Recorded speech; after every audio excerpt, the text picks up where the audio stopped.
አስተማራቸው እንዲህም አለ ይላል። ደግሜ ላንብበው። ሕዝቡንም አይቶ ወደ ተራራ ወጣ።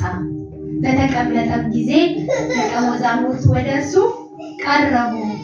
አፉን ከፍቶ አስተማራቸው እንዲህም አለ ይላል። ኢየሱስ ጌታ ነው። ከዛሬ ደግሞ ምዕራፍ 5፣ 6 እና 7 በግጥም መልክ አቀረቡት። ኢየሱስ ጌታ ነው። ዛሬም እግዚአብሔር ይናገረናል። በዚህ ቃል ራሳችንን አይተን በ2025 ለተሰጠን እድል ለተሰጠን ዘመን ላይ 2024 ላይ ከኖርነው ህይወት የተሻለ ህይወት ስለሚገባው በዚህ ቃል ራሳችንን አይተን የተሻለ ህይወት እንኖራለን። ጌታ ይረዳናል። ኢየሱስ ጌታ ነው። አሜን። የተራራው ስብከት ይላል የግጥሜ ርዕስ። ዓለምን ከናቁ አይቀር ከተጠሩ ለተለዩበትም ዓላማ እንዲኖሩ መልካሙንን ፍሬ ደግሞም እንዲያፈሩ ወደውና ፈቅደው የተከተሉትን የህይወት ቃል አለህ ብለው ያሉትን ደቀ መዛሙርቱን ጨምሮ ህዝቡንን የህይወት መመሪያ አስገነዘባቸው። ሁሉን በየተራ እንዲህ ነገራቸው።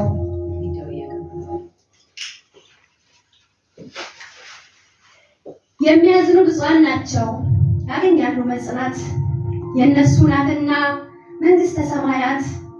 ጽድቅን የሚራቡ ደግሞ ይጠግባሉ፣ በደል የማይቆጥሩ ደግሞ ይማራሉ። ልበ ንጹሐንም አምላክን ያዩታል፣ ሰው የሚያስታርቁ ልጆች ይሆኑታል።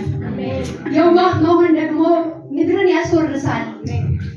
እኔ ሲነቅፏችሁ ወይ ሲያሳድዷችሁ እውነትን በሐሰት ሲናገሩባችሁ ሐሴትን አድርጉ፣ ታላቅ ነው ዋጋችሁ። እናንተ ጨው ናችሁ የዓለም ገብታ እናንተ ጨው ናችሁ የምታጣፍጡ፣ አልጫውን ዓለም ጣዕም የምትሰጡ። ደግሞ እንዲህ ናችሁ የዓለም ብርሃን።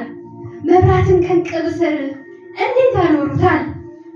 በቤት ላለው ሁሉ ብርሃን ይሰጣል። እንዲሁም እናንተ በመልካም ስራችሁ በእናንተ ምክንያት ከፍ እንዲል ጌታችሁ እንዲሁ በሰው ፊት ይብራ ብርሃናችሁ። እኔ ነቢያትን ልሽር አልመጣሁም፣ መጥቻለሁ እንጂ ነቢያቱን ላጸና፣ ሕጉን ልፈጽም። ሰማይ ምድር ቢያልፉ ከቃሌ አንድ አይጎድልም፣ ሁሉ እስኪሆን ድረስ ሁሉ እስከሚፈጸም። ከትእዛዛቶቹ አንዲቱን የሚሽር እንዲሁም ለሌሎች አዛብቶ የሚያስተምር ይህ ተፈርዶበታል ታናሽ ሆኖ እንዲኖር። ለቀደሙት ሲባል ጥንት ሰብታችኋል፣ ሰውንን መግደል በሕጉ ያስቀጣል። እኔ አጥፍቼዋለሁ መሳደብ ያስቀጣል ሲባል ሰብታችኋል። ጠላትህን ጥላ ወዳጅህን ውደድ። እኔ ግን እላለሁ ልጆች ትሆኑ ዘንድ ለእናንተ ግድ ነው ጠላታችሁን መውደድ። የሚወዷችሁን መውደድ ምን ይጠቅማል? ይህንንማ አሕዛብ ያደርጉታል። አሁንም ልናገር እናንተም አድምጡ፣ ከላይኛው አምላክ ዋጋ እንዳታጡ። ለመታየት አይሁን ስትመጸው አትሰሙምና በመናገር ብዛት እንደ ግብዞቹ አይሁን ለመታየት። ሁሉን ያውቃልና የሰማዩ አባት ይበቃዋልና ለቀኑ ክፋቱ። ከቶ አትጨነቁ እናንተ በከንቱ ብልም በሚበላው በሚያገኘው ዝገት ሌሎችም ቆፍረው ደግሞ በሚሰርቁት እንዳታከማችሁ። የዚህ ዓለም ንብረት ዋስትና የለውም ይጠፋል በድንገት። ለሁለት ጌቶች መገዛት አትችሉ፣ ሁለቱን ያስማማ ከቶ ማንም የለም። አንዱን ይወዳል ሌላውን ይጠላል፣ አንዱን ያከብራል ሌላውን ይንቃል። ለእግዚአብሔር ተገዙ ከሁሉ ይበልጣል።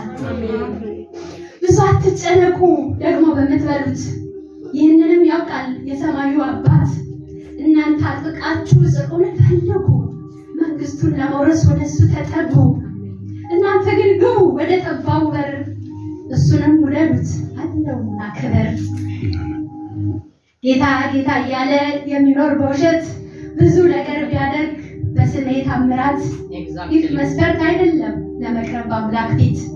ይህም የሆነበት ትልቁ ምክንያት በእኔ ስም ነውና የወጡት አጋንንት ብትተነብዩም ሁኛችሁ አንደበት። አንድ ነገር ቀረኝ፣ ይህ አስፈላጊ ነው።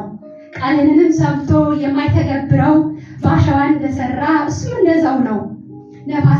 ነፋስና ዶፉ ሲመጣ ወደቀ፣ መሰረትም የለው ጥንትም አልጸደቀ። ቃሌን ሰምቶ ግና የሚተገብረው ቤቱን ባለት ሰርቷል፣ እሱ ልባም ሰው ነው። ቤቱን ሰርቷልና በጥልቅ መሰረት፣ ነፋስም የሚነፍስ ጎርፍ የሚመጣበት መሰረት ስላለው ባለድል ይሆናል። መሰረት ስላለው ሁሉን ይመክታል።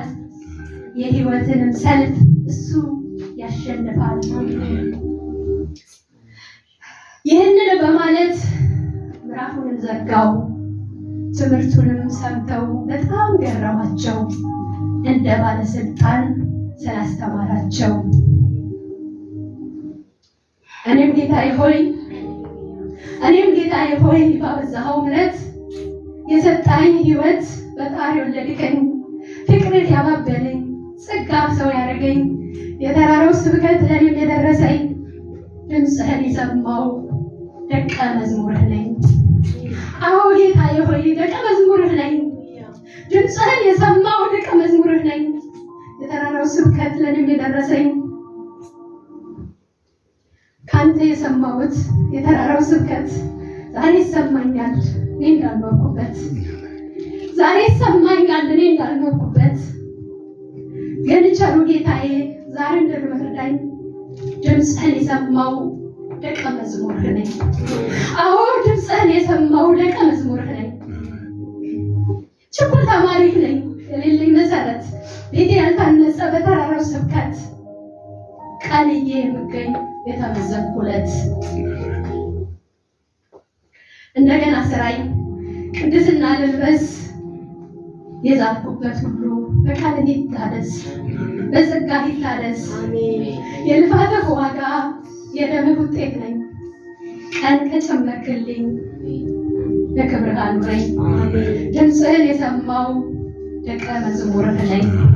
ኢየሱስ ጌታ ነው። ሃሌሉያ።